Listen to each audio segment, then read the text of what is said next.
We're in Georgia, a place where history whispers on every corner. Shadows hold secrets from beyond the grave.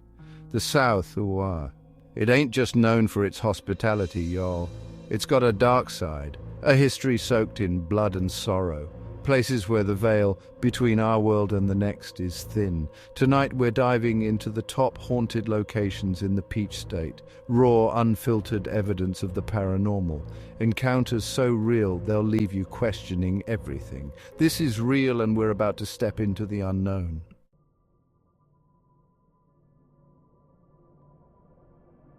Our journey begins in Savannah, a city dripping with beauty and haunted by a brutal past.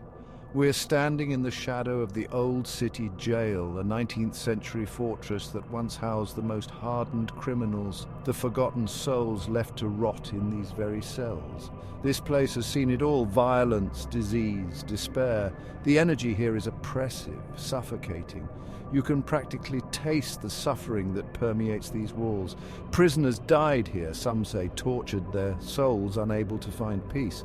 They're trapped, bound to this place by their pain and anger, and they're not quiet about it. Visitors and investigators alike have reported disembodied voices whispering from the darkness, cold, unseen hands brushing against their skin. We're not just talking about residual energy here, folks. We're talking about intelligent haunting, spirits aware of our presence, reaching out from beyond the veil.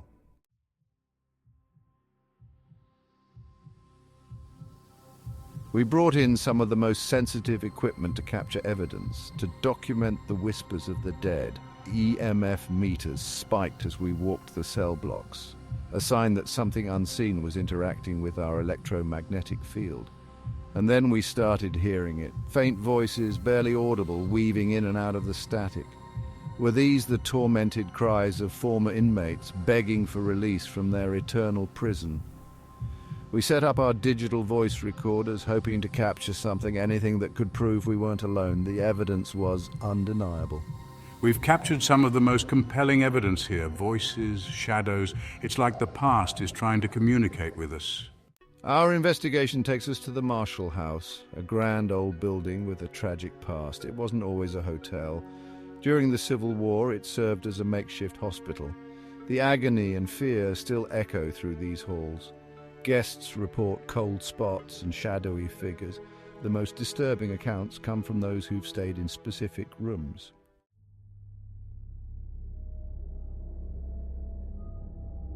One guest, a woman traveling alone, told us about her terrifying experience. She was lying in bed, trying to ignore the unsettling feeling that someone was watching her. Just when she was about to drift off to sleep, she heard it. Footsteps in the hallway, slow and deliberate, coming closer. She sat up in bed, her heart pounding in her chest. "I heard footsteps in the hallway when no one was there," she told us, her voice trembling. "It was like someone was walking just behind me, but when I turned around, no one was there." This wasn't just a random occurrence. This was a pattern, a story repeated by countless guests over the years. The Marshall House holds on to its secrets tightly, but we're determined to uncover them. We're setting up our equipment, preparing to confront whatever entities linger within these walls. The air is thick with anticipation, the silence broken only by the creaking of the old building. We're not alone here. The Savannah Theatre, guys. This place is a landmark, one of the oldest running theatres in the country, with stories, generations of performers, countless shows, and raw human emotion.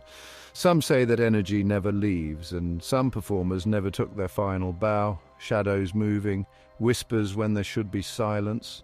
Imagine being alone in this massive empty theatre, feeling watched.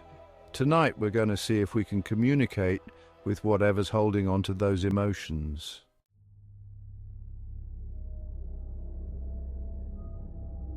We set up in the theatre, the air thick with anticipation.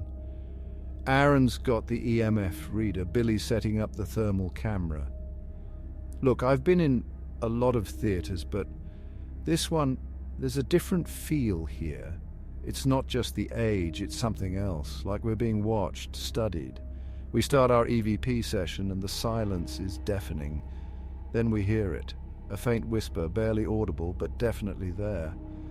We can't make out the words, but it's enough to send chills down your spine. We're not dealing with some random residual energy here. This is an intelligent presence, something that knows we're here, something that wants to communicate. The energy in the room starts to shift, and we can feel the temperature drop. This isn't just a cold spot, it's like the whole theatre is holding its breath. We're on edge, our senses on high alert, waiting for the next sign, the next whisper from the darkness.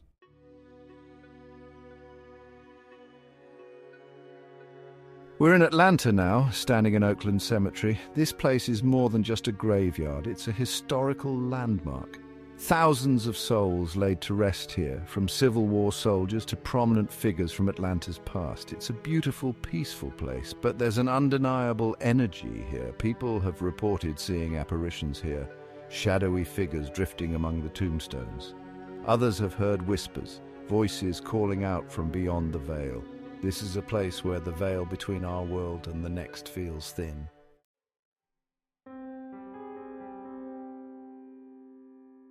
The sun sets, casting long shadows across the cemetery. The air grows colder, and a thick silence descends. We can feel the weight of history pressing down on us, the weight of thousands of souls watching our every move. We set up our equipment near a mausoleum, its stone walls cold and damp against our touch. This structure has stood here for over a century, a silent witness to countless funerals, countless mourners. What secrets does it hold? What stories are etched into its very foundation? As we begin our EVP session, we can't shake the feeling that we're not alone. We ask our questions into the darkness, our voices barely a whisper in the stillness, and then we hear it, a faint, disembodied voice responding to our questions. It's faint, barely audible, but it's there. We can't make out the words, but the tone is unmistakable.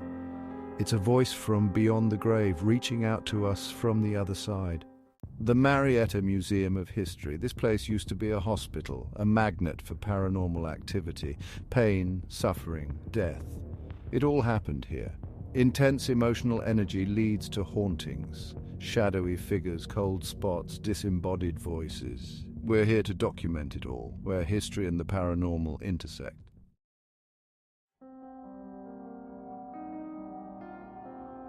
The air in the museum is heavy, thick with the weight of history and the unknown. We can feel the energy here, palpable and oppressive. We start our investigation in the old operating room.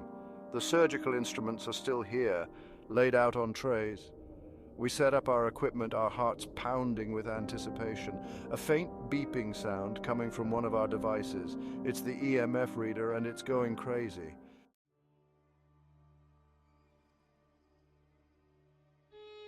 We're in Savannah again, a city that holds onto its past tighter than a ghost to an old locket.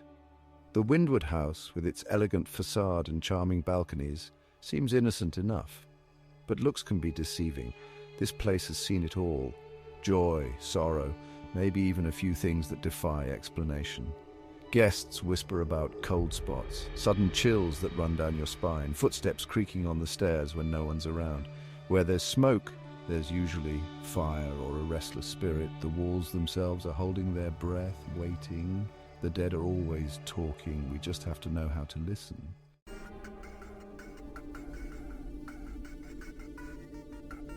The innkeeper, bless her heart, she's seen her fair share of strange occurrences in this old house. She tells stories of guests seeing apparitions, fleeting glimpses of figures out of the corner of their eye. One guest even swore he saw a woman in a white dress drift through a closed door, but the innkeeper, she doesn't seem scared. She says these spirits are just passing through. Echoes of lives lived and lost within these walls. She says they mean no harm. I'm not so sure. We've got our EVP recorder going, hoping to catch a voice, a whisper from beyond. The air feels heavy, charged with anticipation. I can feel my pulse quickening. This is what it's all about, that moment when you know you're not alone. The hairs on the back of my neck are standing up. Something's here, I can feel it.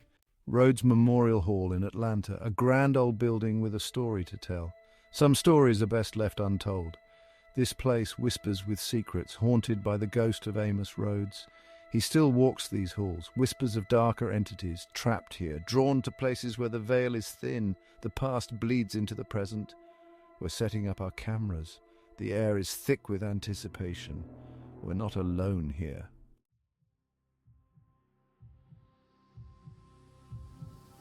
The EMF reader just spiked. Something's close. I can feel the energy shifting, the air growing colder. We're not dealing with just residual energy here. This is something more, something intelligent, something aware of our presence. People have reported seeing shadows moving in the corners of their eyes, figures that vanish as quickly as they appear. Others have heard voices, disembodied whispers, that seem to emanate from the very walls themselves. We're going to try to communicate, use our devices to reach out to whatever entities might be lurking here. I want answers. I want to know who or what is haunting this place, and I won't rest until I do. This is what it's all about, facing the unknown, confronting the things that go bump in the night. This is Ghost Adventures. The Fox Theatre in Atlanta, a palace of entertainment, a beacon of grandeur and opulence. But beneath the glittering chandeliers and velvet seats, a darkness lingers. This place has seen it all, laughter, tears, and maybe even a few screams. Some say those memories linger imprinted on the very fabric of the building. Employees whisper about a ghostly presence, a figure they call the Lady in Blue. They say she roams the balconies watching the performances.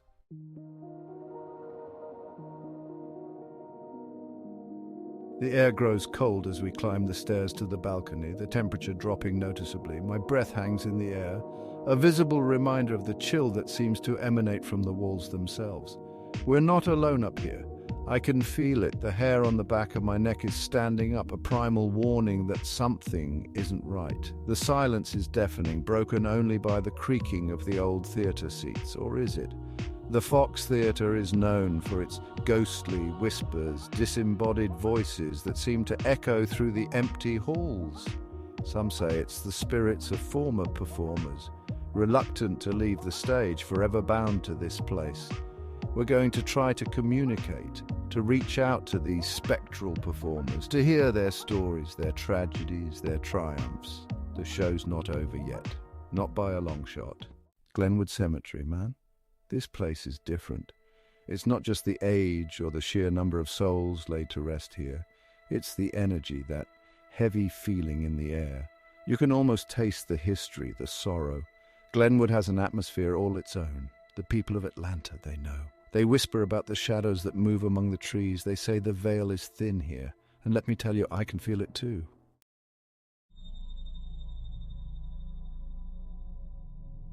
We've set up our equipment in one of the oldest sections of the cemetery. The tombstones here are weathered and worn, some barely clinging to their foundations. You can practically feel the history seeping up from the ground. Our thermal cameras are picking up strange fluctuations in temperature, cold spots moving through the air like icy breaths. The EMF detectors are going haywire, spiking erratically as if some unseen force is trying to manifest. And then there are the EVPs. We're capturing voices on our recorders, whispers and moans that send shivers down your spine. These aren't just random sounds. There's intelligence behind them, a desperate need to communicate. This is what we came for, the evidence that proves we're not alone. The spirits of Glenwood are reaching out, and tonight we're listening.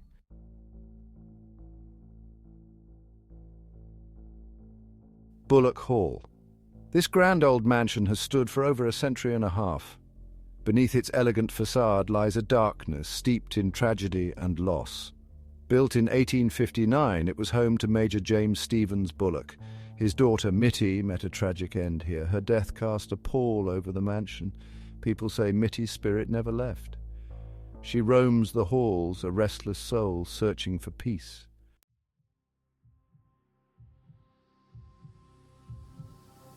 We've been investigating Bulloch Hall for hours now, and the energy here is undeniable. Every room, every hallway seems to hum with unseen activity. The air is thick with anticipation, and I can feel the hairs on the back of my neck standing on end. We've set up a REM pod in what was once Mitty's bedroom, a room said to be a focal point for her energy. The device is designed to detect fluctuations in the electromagnetic field, and almost immediately it begins to light up, the antenna spinning wildly. Then we hear it, a soft, mournful sigh captured on our audio recorder. It's faint, barely audible, but it's there. A sound that sends chills down your spine and leaves you in no doubt that we're not alone. This is what we came for. The evidence that proves that the spirits of Bulloch Hall are real, that the stories are more than just legends. Mitty, are you here with us? Give us a sign.